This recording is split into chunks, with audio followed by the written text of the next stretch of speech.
Alright folks, let's jump into another one of those software review deep dives. Because if you know me, you know I can spend way too many hours obsessing over the best tools to make creator life easier. Lately I've been focused on a super common problem for many creators. How do you take those long-form YouTube videos and actually turn them into snackable short-form content that works on Instagram, TikTok, and YouTube Shorts without losing your mind? I've been testing a handful of platforms to find something that just works. So here's what I tried and what I learned. First up, vidIQ. This one's been pretty popular for the YouTube crowd, and I've used it before. The premise is solid. It's kind of pitched as your AI YouTube coach, helping you brainstorm ideas, optimize metadata, and even repurpose clips. In practice, it did okay. It's great at producing a lot of output quickly. You can get a big pile of ideas and clip candidates. But the problem for me was quality.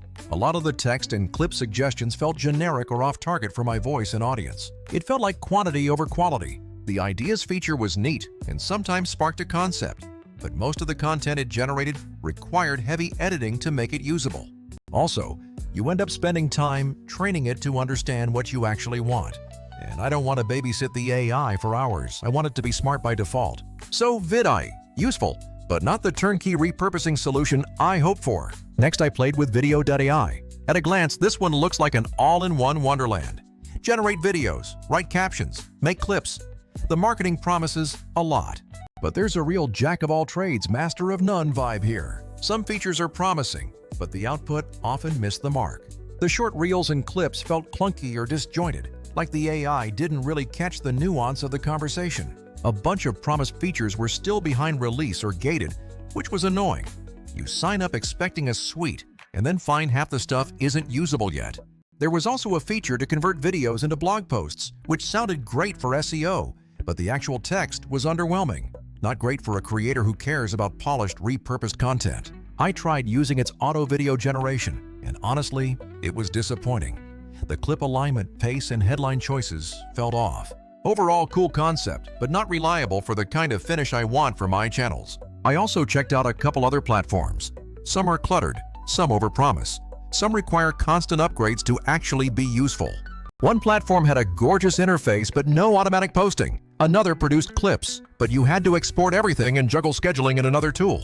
These are common trade-offs. Either you get a pretty interface with limited workflow, or you get a functional tool that leaves you doing the heavy lifting. That's why I kept looking, because what I really wanted was something that could A. Find the best, most viral parts of my long videos automatically, B.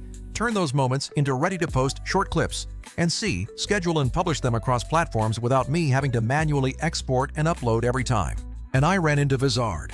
Quick note before I dive in. I've compared Vizard against all these other tools, and I'm not trying to say those platforms are garbage. They have use cases, and certain creators will love them. But I want to point out their limitations so you can see where Vizard fits better depending on your workflow. So Vizard. First impression, it just gets the job of turning long videos into short ones in a way that feels thought through for creators. The clip selection is solid. It actually finds the high-energy, punchy moments that are likely to perform well as short-form content. I'm talking about those parts where you laugh, drop a neat insight, or hit a quotable sentence. Vizard's auto-editing viral clips feature zeroes in on those moments, and it stitches them together into ready-to-post clips that often only need minor tweaks. That alone is a huge time saver. But Vizard doesn't stop there. The auto-schedule function is genuinely useful. You set how often you want content posted, and the AI schedules clips for you based on your preferences. That means you can set and forget. Set a cadence, and the system takes care of when things go live. Compared to tools where you have to export clips and then manually upload and schedule across platforms, this is a workflow win. Less friction means you actually post more, which is what matters. The content calendar is another practical feature. It's not flashy, but it's exactly what busy creators need. A single place to see upcoming posts, modify clips, change captions, and manage publish times across multiple social accounts. Instead of hopping between different apps, you manage everything inside Vizard. For people who want a streamlined process from long video to multi-platform distribution, that consolidation is worth a lot. A few small caveats, because nothing is perfect. The thumbnail generator needs work. I tested their AI thumbnails, and they weren't flattering for my brand. They felt a bit generic and didn't match the styling I usually go for. For now, I'm sticking to my custom thumbnails, which is fine because thumbnails are part of brand identity, and I want full control there. Also, like any automated system, you'll want to skim the AI's chosen clips and captions before posting.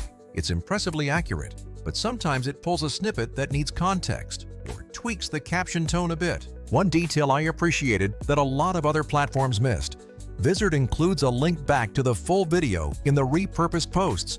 That's a small thing that I didn't realize was important until I saw other tools omit it. Driving viewers back to the full YouTube video is a key part of funneling short viewers into subscribers, and Vizard makes that easy. Many other services either forgot or made it awkward to add that link automatically. Compared to vidIQ gave me a lot of outputs but required more editing and oversight. Vizard's clips felt more polished without me having to micromanage every step. Compared to video.ai promises a ton, but in practice you're often editing the AI's edits. With Vizard, the edits are usually closer to final, so you save time. Compared to platforms that only generate content but don't post, Vizard's ability to schedule and post natively is the kind of full workflow integration that actually helps you scale. I will say pricing and limits come into play. To get serious usage on many platforms, you often need their paid tiers. Vizard does have plans with generous features, and they often offer trials so you can test it with one of your real videos before committing. If you're trying to decide, try the free trial and feed it a few of your longer uploads. See how the clips and captions land for your audience and whether the scheduling fits your content cadence. Here's how I'd recommend testing. Pick 2 long videos, one that's high energy and conversational, another that's more tutorial style, and let Vizard auto-generate clips. Compare the results to clips you'd manually pick. Look at the captions, the recommended timestamps, and whether the clips still make sense as standalone short posts. If you find you're only making small tweaks, that's a win. If you're doing major reworks, then it may or may not be the right fit for your style. Overall, I'm pretty excited about Vizard as a repurposing tool. It doesn't overpromise and then underdeliver. It focuses on the key parts of the workflow that actually save time. Smart clip selection, automated scheduling, and a content calendar that keeps your posting organized. Those 3 things together make it a strong choice if you want to scale short-form content without turning your process into a full-time editing job. All right, that's the wrap on this round of testing. If you like this breakdown, please hit the thumbs up. It really helps the channel. And subscribe if you want more honest tool tests like this. I'll keep testing, and I'll do a follow-up after I've run Vizard through a few months of real publishing to show actual performance metrics, which clips got traction, how the auto-posting held up, that kind of thing. If you have questions about any of the tools I mentioned, or want me to compare Vizard to a specific platform you're using, drop a comment below and I'll dig into it. Thanks for watching, and I'll catch you in the next one.